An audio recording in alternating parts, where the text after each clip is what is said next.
Welcome to the deep dive. We're here to take complex sources, sometimes really dense ones, and pull out the practical wisdom, the stuff you can actually use. And today, we're tackling a figure who's just full of contradictions. Mm. Imagine the ruler of, well, basically the known world at the time. The Roman Empire, yeah. Right. Commanding legions, constantly putting out fires, literally and figuratively, but who would genuinely rather be hitting the books, reading philosophy. That's Marcus Aurelius, the philosopher king. It's an incredible case study because he arguably fulfilled this condition that Plato, the Plato thought was pretty much impossible if you wanted a working society. Okay, you've got my attention. What's the impossible condition? And how does it set the stage for our deep dive today? Well, our main source is a detailed selection from the introduction and the core books of the Meditations of Marcus Aurelius. We're using the 1887 revised translation by Jeremy Collier, which is quite rich. Got it. Source identified. And our mission Is to really get inside the head of this guy, to extract the practical ethics, the philosophical framework he used, not just to think, but to rule, to understand how the philosopher king actually operated. Okay, back to Plato. The impossible condition. Right. So Plato in the Republic lays it out. He says, basically, until philosophers are kings and political greatness and wisdom meet in one, cities will never cease from ill, no, nor the human race. That sounds optimistic, like a philosopher's dream state. Totally. It sounds utopian, completely unreachable. But Plato added another layer. He said the best state is run by rulers who are most reluctant to govern. Why reluctant? Because they love wisdom, they love philosophy more than they love power, more than dominion. And the forces suggest that Marcus Aurelius actually was that guy. He fulfilled the impossible condition? Seems like it. He was an emperor, a general, but deep down, always the student, always the philosopher. Our source calls him a soldier who loved the arts of peace better than the glory of war. That internal conflict, that tension, that must be what drives the Meditations. Exactly. It's the engine humming beneath almost every line. Duty versus desire. Okay, so let's dig into how you even produce a ruler like that. What kind of upbringing, what kind of education leads someone to prefer Zeno over, running the world? Well, his training was for leadership, absolutely. His adoptive father was the Emperor Antoninus Pius, so he got the standard package, poetry, rhetoric, the whole liberal arts education. Usual stuff for Roman nobility. Right. But Marcus, he leaned hard into philosophy almost immediately, and not just casually. Yeah, the source mentions something pretty dramatic, doesn't it? At a really young age. 11 years old. At 11, he apparently assumed the philosopher's simple dress, adopted their mode of life. Think about it. This kid, destined for the throne, voluntarily chooses austerity. Wow. Like a mini-monk in the palace. Kind of. And crucially, he didn't pick an easy philosophical school, like, say, Epicureanism, which was more about pleasure and avoiding pain. No, he went for Stoicism. Which the source calls the strictest of the philosophic schools. And strictest here means serious business. We're talking ascetic severity, deliberately cultivating indifference to bodily comforts, to pleasure, to physical ease, real discipline. Seems like odd training for an emperor who's going to live in palaces and command armies. It really does. It's a strange preparation for ultimate power. The Stoics, they like to call themselves citizens of the world, kind of downplaying local ties. And while they did believe the wise person should engage in politics if possible. If called upon. Yeah. But the sheer severity of their ideals often clashed with the messy reality of Roman politics, the court intrigue. Marcus, though, he didn't really have a choice. He had to try and bridge those two worlds. And the reality check was brutal, wasn't it? The philosophy paints this picture of inner calm, but his actual reign, it sounds like chaos. This is the school of hard knocks part. Absolutely. His reign kicks off in 161 AD, and it's just crisis after crisis. Forget a golden age of peace. We're talking nonstop foreign wars, internal disasters. And we know this from the Meditations, right? Those little notes. Exactly. Little markers like this among the Quades, or this at Carnuntum. These weren't written in some quiet library. The source confirms they were composed amid the storms of battle, probably scribbled down in drafty military tents along the Danube frontier. So he's trying to practice philosophy while literally dodging barbarian arrows and managing supply lines. That's the incredible backdrop. And it wasn't just war. While he's fighting on the frontiers, Italy gets hammered by this massive plague brought back from the east. Rough times. Brutal. The source even makes this dark little comment that the plague did the state good service because it killed off his co-emperor, Lucius Verus. Ouch. Sounds like Verus wasn't exactly pulling his weight. Marcus had been forced to share power, and Verus was apparently more interested in the perks of the job. On top of that, Marcus was constantly dealing with famines, setting up these big, organized charity efforts to try and keep people fed. Okay, wars, plague, famine. But the real gut punch, the ultimate test of his stoicism, must have been the revolt. Ah, yes. Avidius Cassius, his best general, the guy he trusted most, stationed out in Syria. Tries to usurp the throne. He does. Maybe thought Marcus was too philosophical, too compassionate to fight back effectively. The revolt fizzled out quickly, though. Cassius was actually killed by one of his own men before Marcus could even get involved personally. So Marcus didn't have to order his execution or anything. How did he react? Pure stoicism in action, applied at the highest possible level. He apparently expressed only his regret that he should have been thus deprived of the luxury of forgiveness. Wow. Not relief, but regret at missing a chance to forgive. Exactly. And then he did something remarkable. He ordered all of Cassius's papers, all of the correspondence that might have implicated other people in the revolt, to be immediately destroyed. No investigation, no purge. None. He chose reconciliation, stability, over vengeance. He prioritized that stoic social duty. That's genuinely impressive. Which makes the next part even more jarring. This incredibly forgiving, philosophical man presided over sometimes brutal persecutions of Christians. Justin Martyr, Polycarp. How does that fit? It's still debated by historians, honestly. Yeah. It's a tough one. Our source is pretty clear, though, that the persecution was seen as political rather than religious. Meaning Marcus didn't care about their theology. Probably not much at all. The issue wasn't what they believed about God. It was about civic order. It was about loyalty to the state. But why was refusing to sort of acknowledge the emperor as one of the gods such a big deal under him? Well, think about the context. Faith in the old Roman gods was pretty weak by then for many people. So the rituals, the outward signs of belonging, the link between the state religion and the state itself became super important glue holding things together. So by refusing to participate, even symbolically, The Christians looked like rebels, like they were opting out of the basic social contract. They weren't just rejecting a god, they were rejecting the order of the empire, embodied by the emperor. and the fact they met in secret didn't help, I imagine. Definitely not. Oh. That secrecy fueled all sorts of wild rumors among the general population.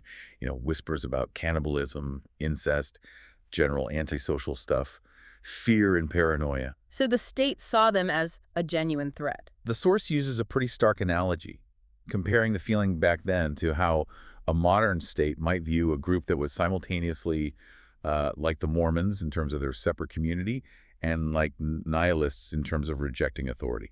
Okay, that's a strong comparison. Mormons highlighting the perceived separatism, the U.S. versus them mentality. Right, setting themselves apart from the broader Roman society. And nihilists suggesting a rejection of all established laws, gods, and imperial authority. Exactly. So Marcus, the pragmatist emperor trying to hold a fragile empire together, likely saw it as simply letting the law deal with what looked like a dangerous, subversive movement.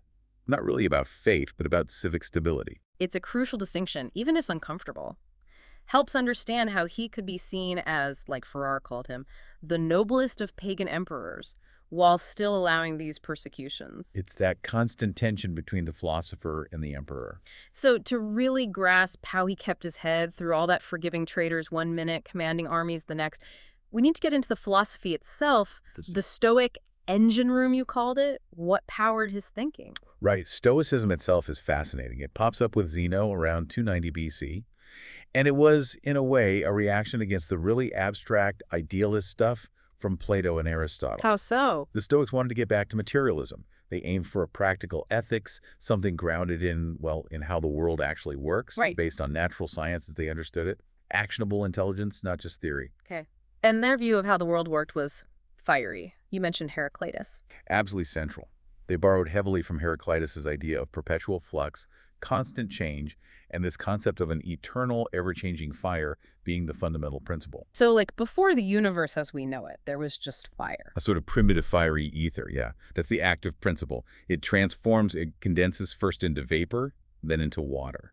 And from these processes, you get the four elements: water, solid earth, air, and then destructive fire. And some are active, some passive. Fire and air are the active ones. Water and earth are passive. Picture it layered. Dry earth in the middle, then water, then air, and then this outer shell of pure fire or ether holding it all together. Sounds pretty dynamic, almost like a giant engine. It is. And they even saw the stars not just as lights, but as fiery masses embedded in ether, sort of living beings, maybe lesser gods within this system. Everything's driven by this intelligent cosmic fire. Okay, intelligent fire. This brings us to the tricky part, right? The Stoic idea of God, or the divine. It sounds It paradoxical. really is. It's the core tension in their metaphysics. Yeah. On one hand, they look at the world, see its order, and argue it must be faultless, produced by an intelligent artificer. Okay, sounds like intelligent design. Right. Which implies that the highest reason must be in the world immanent and self-aware. They even call this highest reason Zeus. So, a conscious creator God. Not exactly. That's the twist. Almost immediately, they contradict that personal idea. The Stoic God isn't a person sitting outside the universe. It is the fiery ether. It's the material substance that permeates everything. Hold on. So, God is the intelligence and the physical stuff of the universe. Precisely. It's the universal soul, this fiery reason, holding the cosmos together according to a fixed, impersonal law. It's not someone you pray to for intervention. It is the system. More like a cosmic operating system, governed by logic, always running, always changing within its own rules. That's a great analogy. It's the highest reason, and it's material, and it's everywhere. Now, Marcus Aurelius, in the Meditations, he doesn't get bogged down in the physics of it too much. He simplifies. Yeah, he tends to focus on the ethical implications. Living virtuously according to this universal reason, following the fixed law, rather than debating the nature of the fire itself. He leans towards the simpler, almost monotheistic feel of the ethical teaching. Okay, so a fixed, rational, fiery universe. What about fate? Does this system allow for free will, or is everything locked in? This leads to the concept of the great cycle, the general conflagration. That's ominous. It's the idea that at some predetermined point in time, everything, the whole cosmos gets consumed, reabsorbed back into the original fiery deity. And then? Then it starts all over again. A new cycle begins. And this is where the really hardcore Stoic determinism comes in. They called it the repetition of fate. Meaning history repeats itself. Not just rhymes, repeats exactly. The belief was the new things should be but as the old. So in the next cosmic cycle. There'll be another us having this exact conversation. According to strict Stoic doctrine, yes. There'll be another Socrates, destined to marry another Xanthippe, face the same accusers, give the same defense, drink the same hemlock. Every single detail is fixed. Whoa. Okay, wait. If everything is absolutely predetermined, down to the last detail then, why bother trying to be virtuous? Why did Marcus write the Meditations? If his actions, his thoughts, everything is just a rerun. That's the million drachma question, isn't it?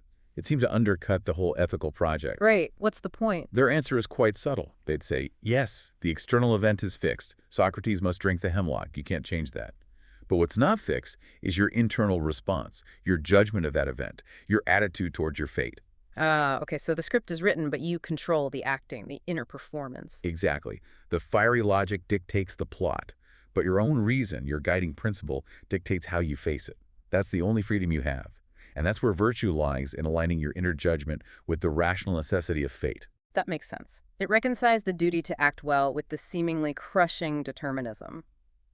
So, if the universe is this material fire reason, what about us? What's the human soul made of? Also material. Predictably, it's described as a kind of fiery current diffused through the body. This is your core, your guiding or dominant principle. Like a spark from the main fire. Precisely, an indestructible divine spark.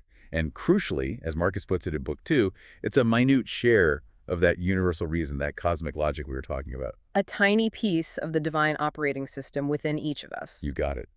And that shared spark, that connection through reason, is the real basis for the Stoic concept of the brotherhood of man. Not just shared biology, but shared mind, shared reason. Exactly. It's a kinship of mind and reason. And this isn't just abstract theory for Marcus. This belief underpins his entire approach to ethics, to social duty, to forgiveness. Basically everything we see him trying to practice in his daily life and rule. Right, because the Meditations isn't some grand philosophical system laid out logically. Well, it feels like personal notes, reminders. Especially Book 1, the beginning. It reads like a thank you list. It's incredibly personal, isn't it? He starts by listing his debts, not to abstract principles, but to specific people, family, Mm. mentors. It shows how much he valued lived example, character, over just book learning. So what kind of virtues did he pick up from his family, according to his own notes? What prepared him for being emperor? From his grandfather, Varus, he credits learning a good disposition, not prone to anger. Hugely important when you're managing an empire. Right. That's right. So avoid flying off the handle. His father taught him modesty and manliness, a kind of quiet strength. And his mother, religion, generosity, and significantly, a plain, inexpensive way of living. He learned early to resist the luxury that came with his position. So a grounding in personal conduct. What about his philosophical teachers? What specific practical stuff did he get from them? He mentions Q. Junius Rusticus, who seems key. Rusticus pushed him towards the desire to live rightly and steered him away from philosophical showboating, empty rhetoric or sophistry. Keep it real. Exactly. Then there was Sextus, who taught him good humor, how to use nature and reason as his guide, and helped him develop a methodical scheme for life. And even his rhetoric teacher, Fronto, gave him political insights, warning him that tyranny breeds envy, tricking, and dissimulation. Real-world advice. These are all very behavioral, but the big influence, the one he really seems to dwell on, is his adoptive father, Antoninus Pius. He seems to be the model Stoic ruler. Absolutely. Yeah. Antoninus was a living embodiment of Stoic principles in governance. For Marcus, he admired his work ethic, his love of business, his fairness, giving every man his due. I know his character. Antoninus avoided flattery, wasn't superstitious, kept a steady decorum, even under pressure, and had this smooth and inoffensive temper. Marcus notes he was careful with money but not stingy. He didn't play to the crowd. He just focused on the rightness of an action. That's the ideal. So Antoninus represents the bridge, maybe, moving from that super strict original Stoic idea that virtue is the only good and totally self-sufficient. Right, the classic idea that external things like sickness or poverty literally cannot harm the perfected Stoic sage who is like a king, a god among men. Moving from that really uncompromising stance to something more workable, more Roman. Exactly. Roman Stoicism, especially with figures like Marcus, got tempered by concessions to common sense, as our source puts it. They had to make it practical. Concessions like what? Admitting that maybe being healthy is better than being sick, even if it's not the ultimate good. Precisely. They started talking about things to be preferred, like health, maybe wealth, a good reputation. These aren't virtue itself, but they're preferable to their opposites. This was a huge modification. Why so huge? Because it bridged the gap. The original Stoics had this massive chasm between a perfect sage, who maybe didn't exist, and the ordinary fool. This idea of preferred things created a middle ground, making the philosophy usable for actual, imperfect people trying to live better lives. Okay, that makes sense. It makes Stoicism less intimidating, more achievable. And this practical, tempered approach then flows into his ideas about society, right? The interconnectedness of everyone. Absolutely central. His core belief: the whole world is but one commonwealth. We are fundamentally social creatures, principally designed for community, for working together. And he uses that metaphor, the bees. The swarm metaphor, yeah, it's vivid. In Book 6, he writes, "That which is not for the interest of the whole swarm is not for the interest of a single bee." Think about that. Coming from the emperor, his own interest is secondary to the collective good of the empire, the swarm. It completely flips the script on power. Your individual thriving, even as the guy in charge, depends on the thriving of the whole community. And this shapes everything, especially how he thinks about dealing with people who mess up, who do wrong. Like Cassius. Yeah, he claims nobody can really injure him. How does that work in practice? Someone insults you, steals from you? Yeah. That feels like an injury. It goes back to that shared reason. He argues that the person doing wrong is still of kin to me, still has that spark of the divine reason, even if they're acting badly or out of ignorance. Therefore, no man can do me a real injury because no man can force me to misbehave myself. So the real harm isn't the external act, it's my own internal reaction, my own failure to respond with reason. Exactly. The insult, the theft, that's just an external impression. The damage happens inside if you let your judgment get corrupted, if you respond with anger or malice. The failure is internal. That puts all the power back in your own hands then. Control your judgment, control the harm. That's the core of the guiding principle, which leads him to say, the best way of revenge is not to imitate the injury.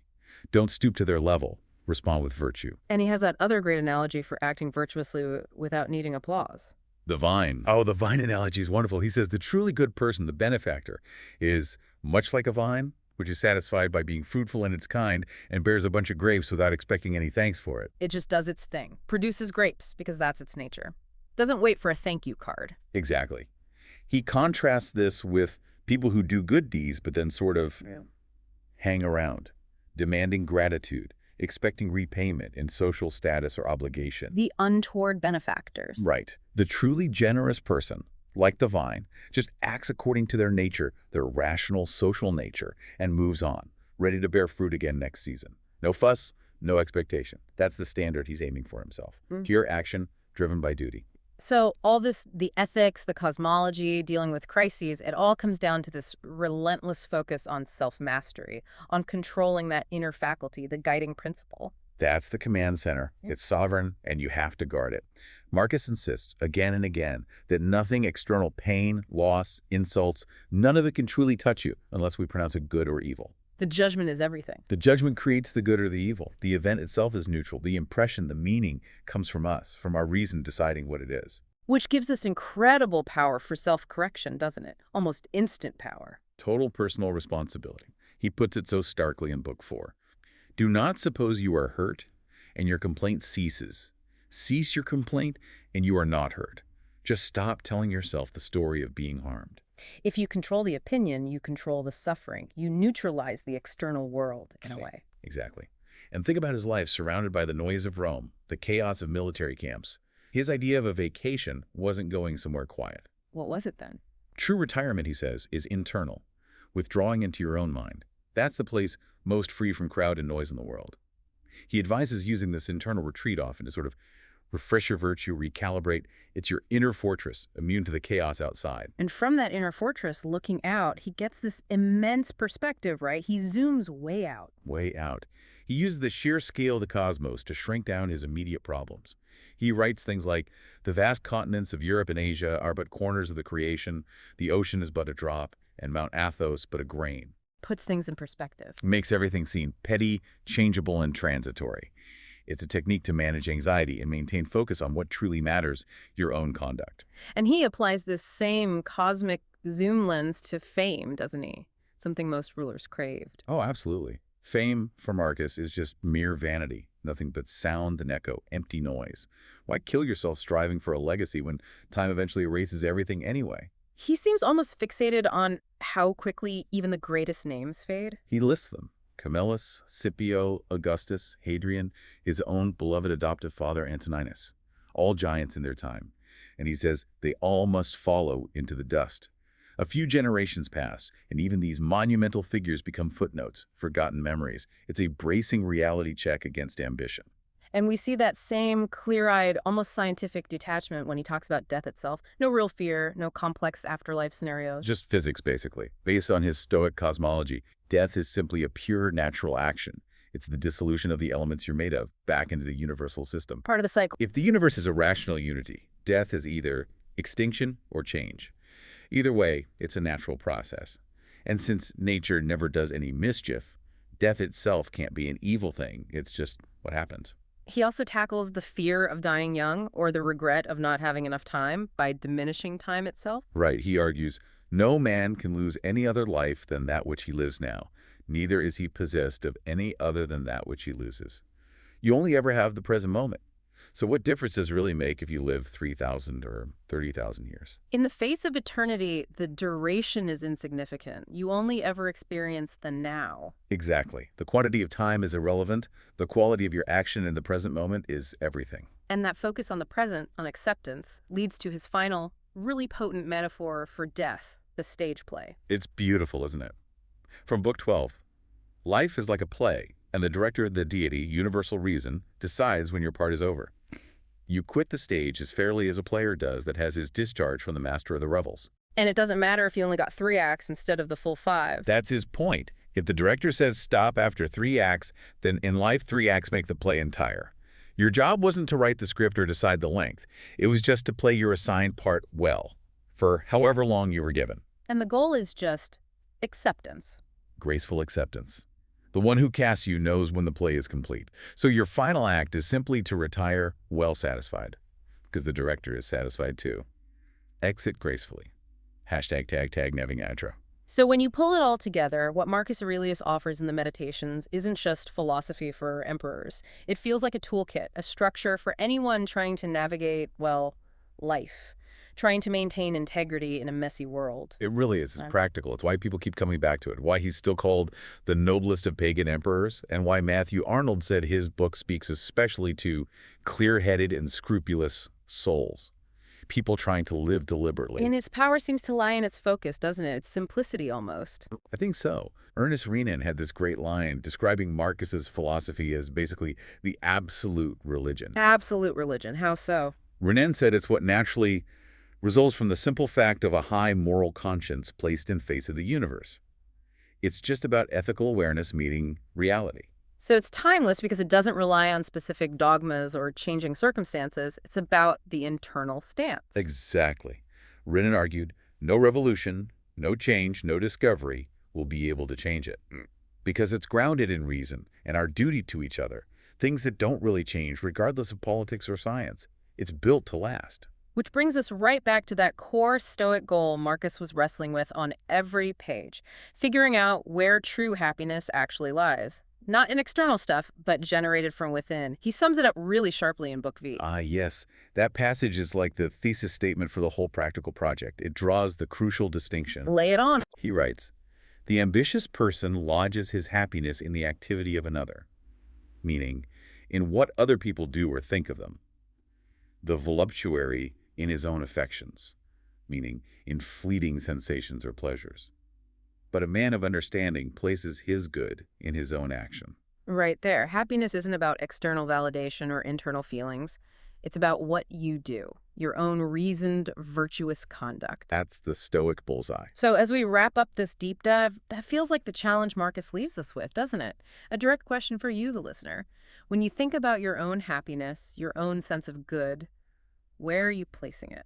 Are you chasing the approval or actions of others, like the ambitious person? Mhm. Are you hooked on your own feelings and sensations, like the voluptuary? Or are you trying to locate that good firmly in your own choices, your own deliberate, principled actions day by day, moment by moment, regardless of what fate throws your way? That's the challenge of the Philosopher King, and it's as relevant now in our own lives as it was in a tent on the Danube frontier nearly 2,000 years ago.